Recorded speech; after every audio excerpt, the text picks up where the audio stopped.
أعوذ بالله من الشيطان الرجيم. بسم الله الرحمن الرحيم. الرحمن علم القرآن خلق الإنسان علمه البيان. الشمس والقمر بحسبان والنجم والشجر يسجدان والسماء رفعها ووضع الميزان ألا تطغوا في الميزان وأقيموا الوزن بالقسط ولا تخسروا الميزان والأرض وضعها للأنام فيها فاكهة والنخل ذات الأكمام والحب ذو العصف والريحان فبأي آلاء ربكما تكذبان خلق الإنسان من صلصال كالفخار وخلق الجان من مارج من نار فبأي آلاء ربكما تكذبان رب المشرقين ورب المغربين فبأي آلاء ربكما تكذبان مرج البحرين يلتقيان بينهما برزخ لا يبغيان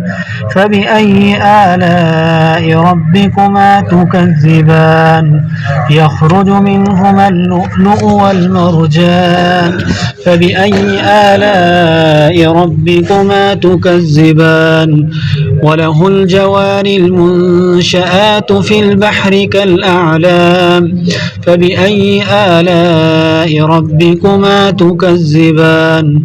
كل من عليها فان ويبقى وجه ربك ذو الجلال والإكرام فبأي آلاء ربكما تكذبان يسأله من في السماوات والأرض كل يوم هو في شأن فبأي آلاء ربكما تكذبان سنفرغ لكم أيها الثقلان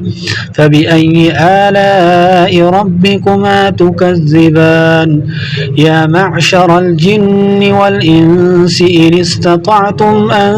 تنفذوا من أقطار السماوات والأرض فانفذوا لا تنفذون إلا بسلطان فبأي آلاء ربكما تكذبان يرسل عليكما شواظ من نار ونحاس فلا تنتصران فبأي آلاء ربكما تكذبان فإذا انشقت السماء فكانت وردة كالدهان فبأي آلاء ربكما تكذبان فيومئذ لا يسأل عن ذنبه إنس ولا جان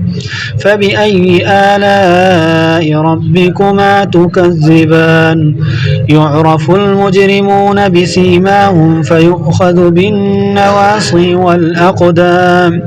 فبأي آلاء ربكما تكذبان هذه جهنم التي يكذب بها المجرمون يطوفون بينها وبين حميم آن فبأي آلاء ربكما تكذبان ولمن خاف مقام ربه جنتان فبأي آلاء ربكما تكذبان ذواتا أفنان فبأي آلاء ربكما تكذبان فيهما عينان تجريان فبأي آلاء ربكما تكذبان فيهما من كل فاكهة زوجان فبأي آلاء ربكما تكذبان متكئين على فرش بطائنها من استبرق وجنى الجنتين دان فبأي آلاء ربكما تكذبان فيهن قاصرات الطرف لم يطمثهن إنس قبلهم ولا جان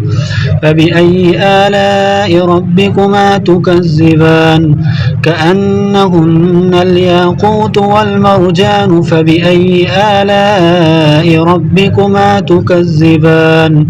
هل جزاء الإحسان إلا الإحسان فبأي آلاء ربكما تكذبان ومن دونهما جنتان فبأي آلاء ربكما تكذبان مدهامتان فبأي آلاء ربكما تكذبان فيهما عينان نضاختان فبأي آلاء ربكما تكذبان فيهما فاكهة ونخل ورمان فبأي آلاء ربكما تكذبان فيهن خيرات حسان فبأي آلاء ربكما تكذبان حور مقصورات في الخيام فبأي آلاء ربكما تكذبان لم يطمثهن إنس قبلهم ولا جان فبأي آلاء ربكما تكذبان متكئين على رفرف خضر وعبقري حسان فبأي آلاء ربكما تكذبان